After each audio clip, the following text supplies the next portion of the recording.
should every single one of you want to write a poem? How does it benefit you? We're going to be looking at that. Then we're going to be exploring how a poem is structured, how a poem is written, what the elements of poetry, a lot of things, a lot of new things to learn for everyone. And third, you have your book, so we're going to be writing our own masterpiece, which you're going to be cherishing forever and then establishing yourself as a poet. But before we do that, there's something funny I want to share with all of you.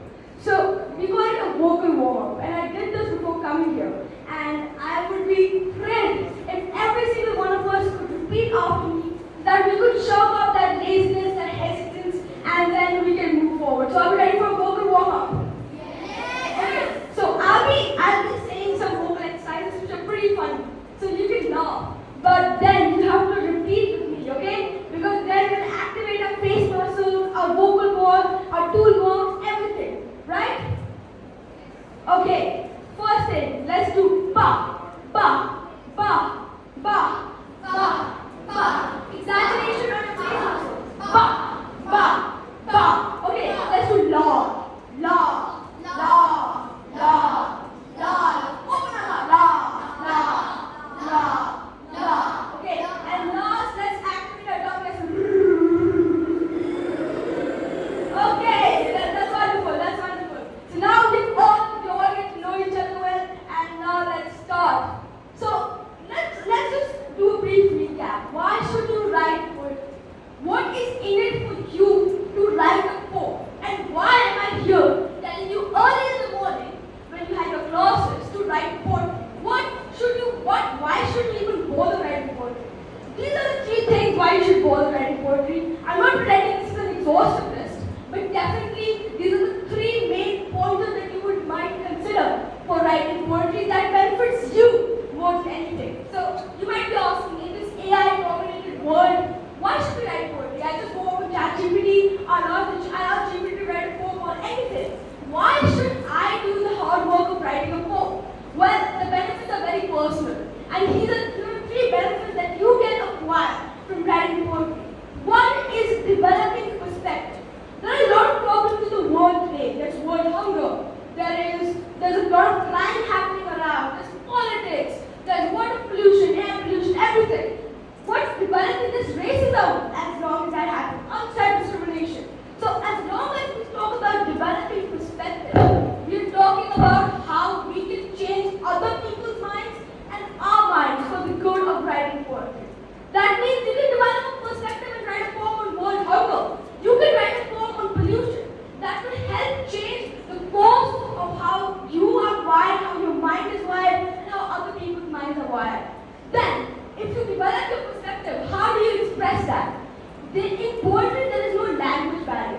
You can write whatever you want and you can still call it a poem. Like in painting, you do some scribbles, you do some art paint, you just do some scribbles with your color pencil, it becomes a painting. Similarly, poetry helps free expression in you. So when you develop a perspective, when you develop that I want to write a poem on world hunger, you could be writing on anything about world hunger.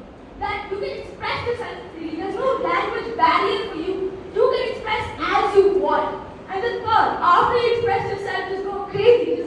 Just go all out. Just imagine stuff that you probably wouldn't have imagined before. You're being creative. And that is how you write your perfect poem.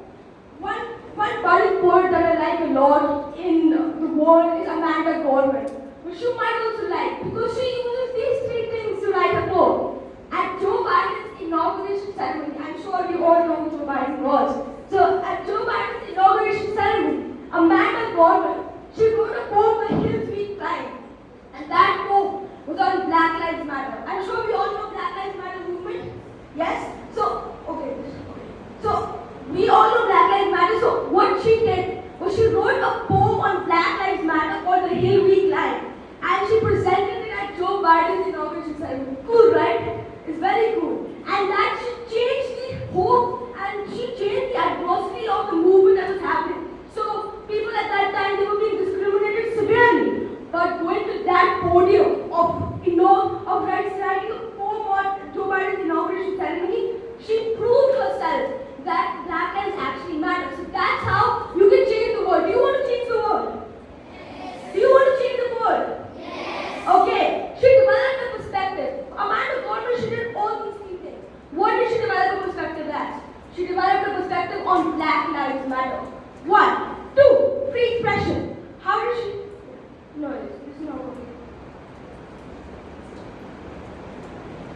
Okay, so let's leave that. Let's just stop. So Amanda Gorman, she developed a perspective on Black Lives Matter.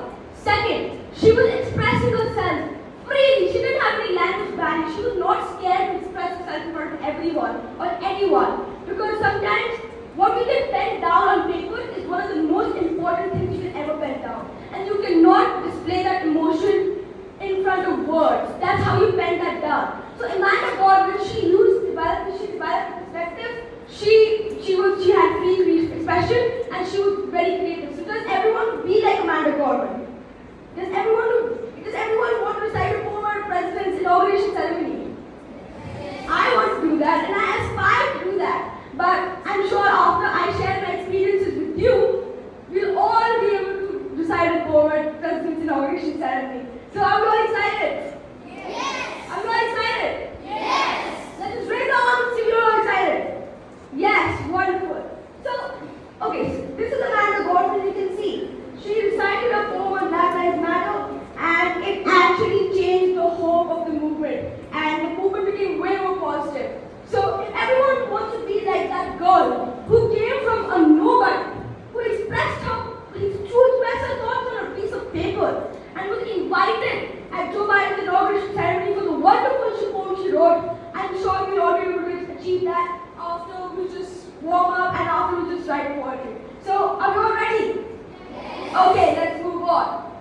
How is a poem written? How is poetry written? Well, this is off the book. So what I have thought of how you write poetry is a very simple acronym. What is it? SAM.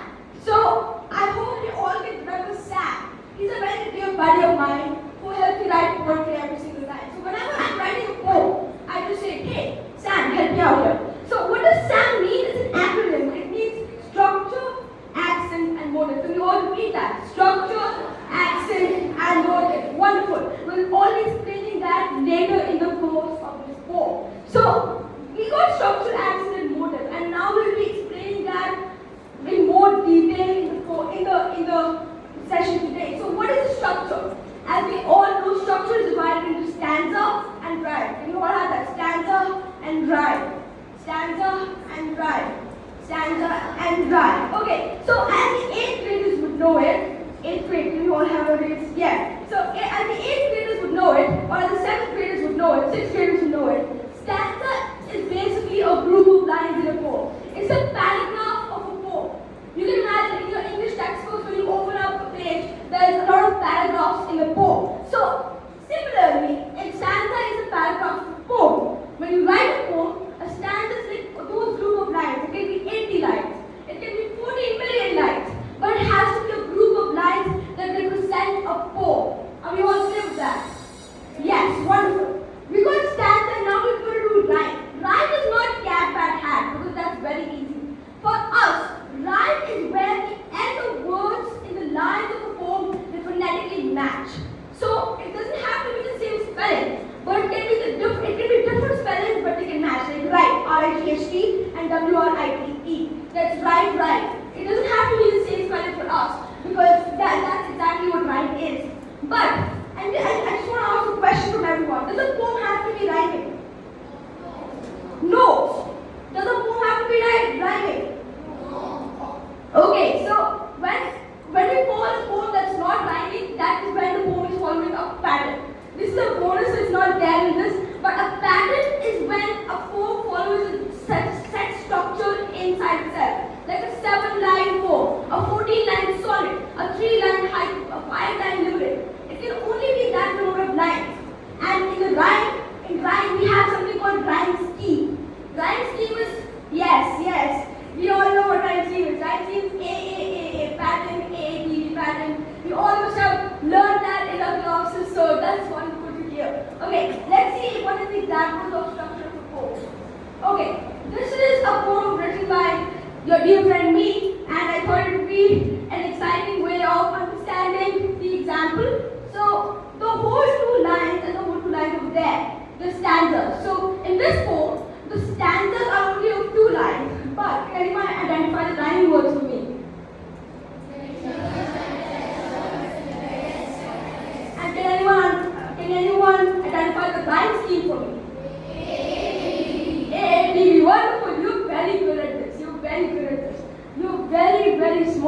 very fast learners. Wonderful. Okay, let's move on from stanza and rhyme. We talked about the pattern, that is the rhyme scheme. Let's move on to the accent. So we all remember the acronym SAM, right?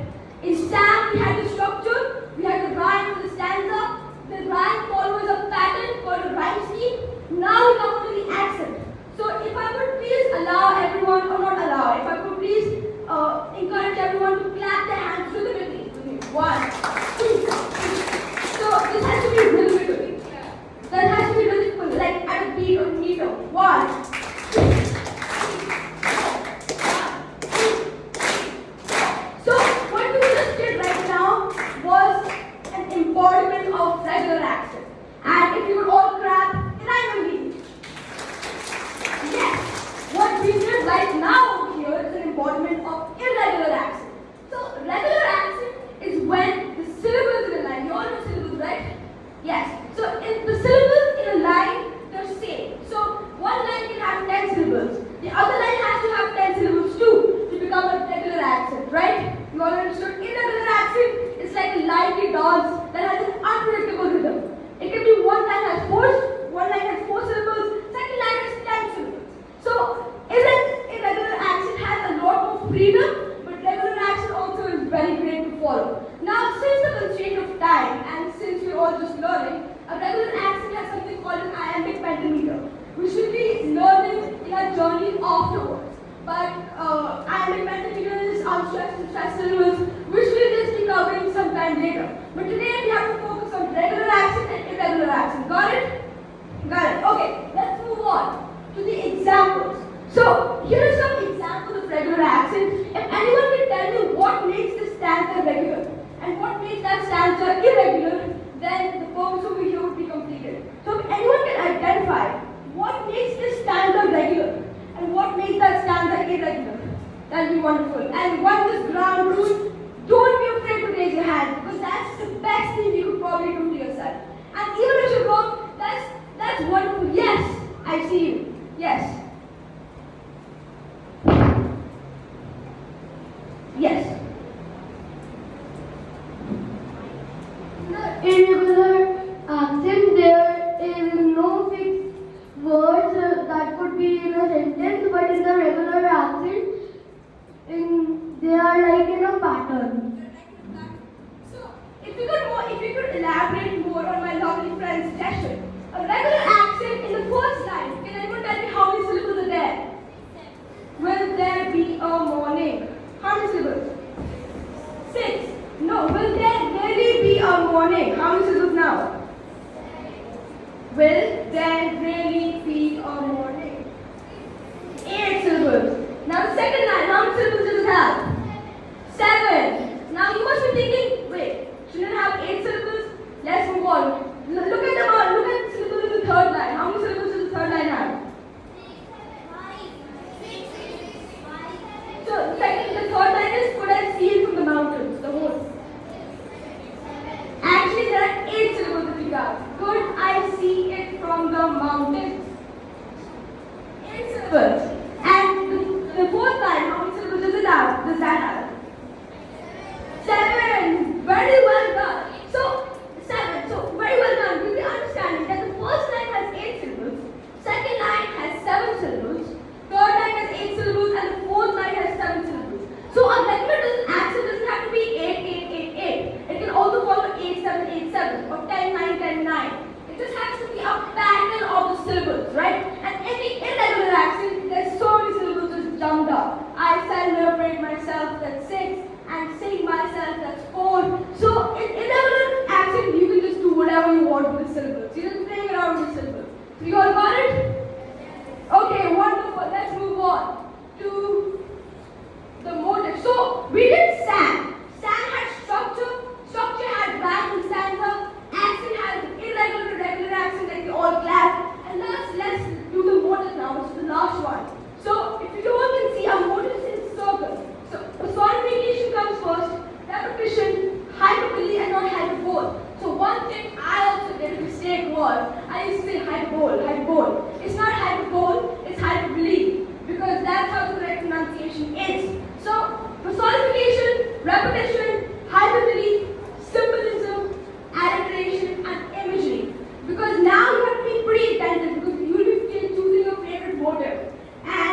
down, but it does not matter as long as you understand the concept. So personification is when you get human qualities to something that's not human. So let's imagine this podium. This is inhuman. This doesn't have any qualities of human. But if I say the podium jumped to life, jumping is something what humans can do. Like I can jump, but the podium cannot jump. So if I elaborate in my pose, the podium jumps up to life. That's something called personification. Giving human qualities to something that's inhuman, like the mic get in my ear, or my alarm clock get in my ear to get me up. So the food kept calling out to me. So the food kept calling out to me. That means that the food is being personified over here as it's calling out to me. But the food is an inhuman object. It's not human. And we're giving it the qualities, the verb of being a human. So did you all understand what personification is? Yes? So if any old people among you would raise your hands and I'll give them an object and if you can personify something, that would be an awesome thing. Yes? Oh wow. Okay. We'll take a lot of examples. Yes. Yes.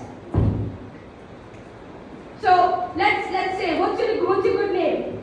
Ayan. Ayan. Hello Ayan. And thank you so much for coming. Can we have you personify the curtains? Giving human qualities to something that's not human, that is the curtain. The curtains rushed down. The curtains? Rushed in the room.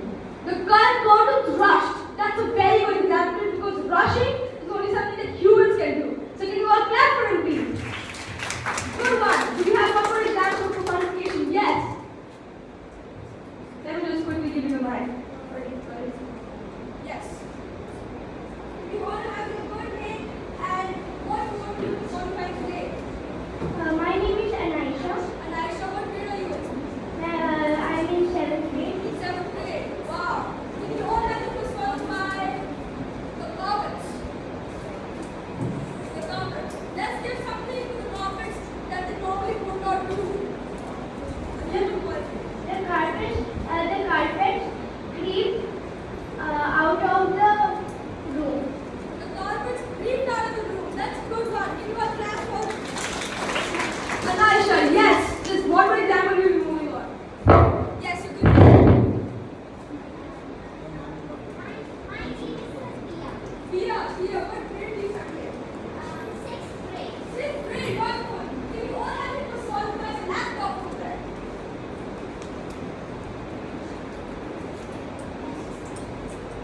It can be anything. So, sorry. Yes. The laptop is looking at the children. That's wonderful. So, if you want to, that's very good. Can you all clap for her, please? Okay. So, personification is when you give human qualities to something inhuman. That would be the easiest one would be giving human qualities as verbs. So, verbs are very important in personification because then they're able to give human qualities. So, it can be rushing, it can be yelling, it can be jumping, it can be screaming. Did you all understand what personification is? Wonderful. Can you all have a good cheer for ourselves?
this is by far the easiest motive you can actually ever think of.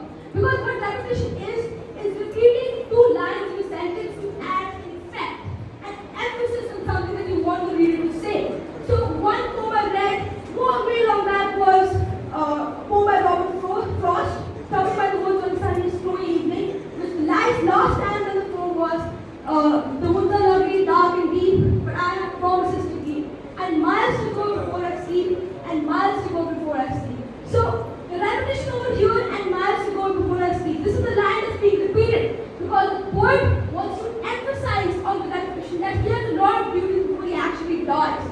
So that is one way of using repetition in a poem. But since we can't actually give an example of repetition, we'll just be looking at one. So who would want to read this? Who would want to read this? Right, from someone from grade 8, someone from grade 6. Where's grade 6? This is grade 6? Okay, I'll have you read it. What's your name? My name is Viraya. Okay. I would like to drive my car while having a chocolate bar and like glowing like a shining star. I would like to drive my red car. So what's repeated over here? Car. I would like to drive. Second stanza. Just quickly read that. Let's do that. Across the moon we fly, trying to reach a destination we try. Driving in the car we fly, across the moon we fly. What's the thing repeated? Thank you so much. Why is it being repeated over here? Yes, wonderful. To emphasize on what?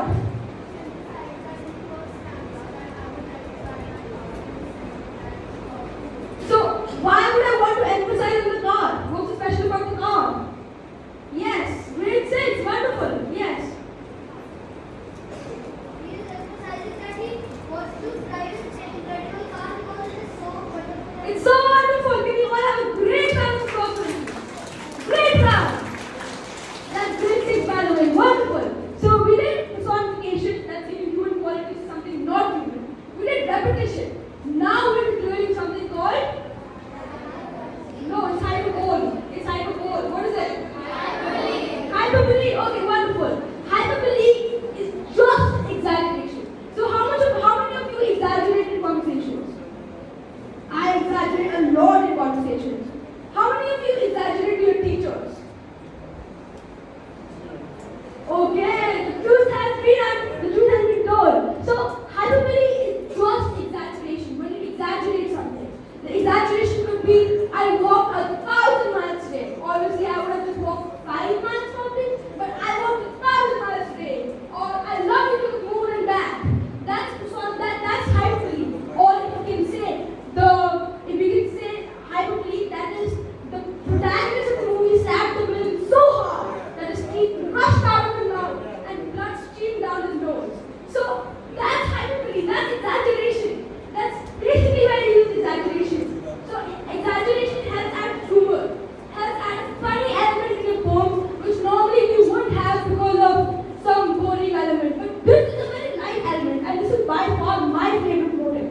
So if you can look at one example over here. Shel Silverstein. Who knows Shel Silverstein? Shel Silverstein? You know Shel Silverstein? You know Shel Silverstein?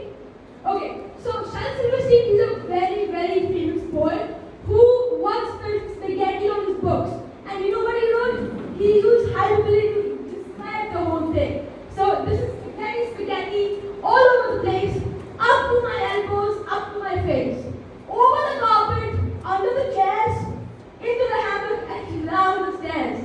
So the spaghetti must have not been that long, but he used exaggeration, hyperbole, to describe everything that happened, anything that took place momentarily, which was the spaghetti being spent. So if anyone has an experience they would like to share, and then exaggerate it, or exaggerate it to the fullest, what would you like to do? Would someone want to exaggerate something for me? Yes, grade 6.